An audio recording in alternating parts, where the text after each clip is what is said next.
നല്ല അടിപൊളിയായിരുന്നു, ഭയങ്കര അടിപൊളിയായിരുന്നു. ആ നന്നായിരുന്നു. അവർ കുറെ സീനുകളൊക്കെ കട്ട് ചെയ്തു. അത് വേണമെന്നില്ലായിരുന്നു, അതും കൂടെ കിടക്കട്ടായിരുന്നു. പക്ഷെ കൊള്ളായിരുന്നു, നല്ല എക്സ്പീരിയൻസ് ആയിരുന്നു. സൂപ്പർ. സോറി,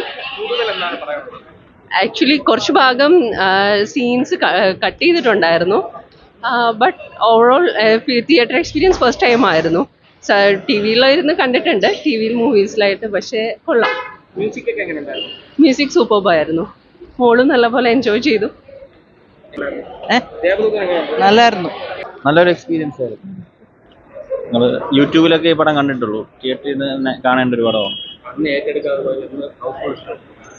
പിന്നെ അന്ന് ഏറ്റെടുക്കാത്തൊരു മണ്ടന്മാരെന്നല്ലേ പറയാൻ പറ്റും. ഇത്രയും നല്ലൊരു പടമൊക്കെ കൾട്ട് പടമാണ്. പിന്നെ കുറെ തീരില്ല, അതാണൊരു കുറെ കട്ട് ചെയ്താണ് ഇട്ടേക്കുന്നത്. ഭയങ്കര നല്ല എക്സ്പീരിയൻസ് ആയിരുന്നു. തുടക്കത്തിൽ അവസാനവും സോങ് ഉണ്ടായിരുന്നു. അപ്പോൾ started with goose bumps, ended with goose bumps. Unimportant scenes മാത്രമേ കട്ട് ചെയ്തിട്ടുണ്ടായിരുന്നുള്ളൂ. അതുകൊണ്ട് ഓവറോൾ ഫിലിമിനെ അന്ന് വാച്ച് ചെയ്തിട്ടുണ്ടായിരുന്നു പണ്ട്. സോ അങ്ങനെ ഒന്ന് മിസ്സായതുപോലെ ഫീൽ ചെയ്തില്ല. അന്ന് ഞങ്ങൾ 6 പേരുണ്ടായിരുന്നുള്ളൂ. അന്ന് ഇവിടെ ഇത് അഞ്ജലി തിയേറ്റർ ആയിരുന്നു, ഞാൻ ഇവിടെ തന്നെയായിരുന്നു കണ്ടിട്ടുള്ളത്. അപ്പോൾ അന്ന് 6 പേര് ഇന്ന് ഹൗസ്ഫുൾ ആയിരുന്നു. Wonderful experience. ജഗതി ശ്രീകുമാറിനെ സ്ക്രീനിൽ മിസ് ചെയ്തു. അദ്ദേഹത്തിന്റെ ചില നല്ല സീൻസ് ഇൻക്ലൂഡ് ചെയ്തിരുന്നെങ്കിൽ അദ്ദേഹത്തിന് മിസ് ചെയ്തു. തുടക്കത്തിൽ താങ്ക്സ് പറഞ്ഞിട്ടുണ്ട്, പക്ഷെ അദ്ദേഹത്തെ കൂടെ കണ്ടിരുന്നെങ്കിൽ നന്നായിരുന്നല്ലേ എന്ന് തോന്നി. നല്ല സൂപ്പർ, നല്ല എക്സ്പീരിയൻസ്, നല്ല സിനിമ.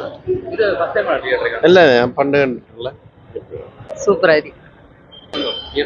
തിയേറ്റർ കാണുമ്പോൾ നല്ലൊരു എക്സ്പീരിയൻസ് ആയിരുന്നു. ഞാൻ ടി വിയിലല്ല, യൂട്യൂബിലാണ് കണ്ടിട്ടുള്ളത്. കുഴപ്പമില്ല, നല്ല നൈസായിരുന്നു, അടിപൊളിയായിരുന്നു.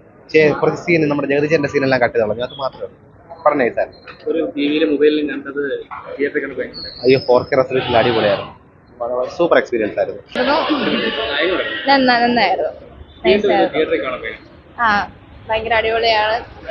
ഈ പറഞ്ഞ കണക്ക് ജഗച്ചേട്ടന്റെ കുറച്ച് സീൻസ് ഒക്കെ കട്ട് ചെയ്ത് കുറച്ച് ഇതായിപ്പോയി. അതെ അതെ, അന്നും ഇന്നും എല്ലാവർക്കും വേണം. അന്ന് ഞാൻ ലാലേട്ടൻ അഡിക്റ്റ് ആണ്. Music super.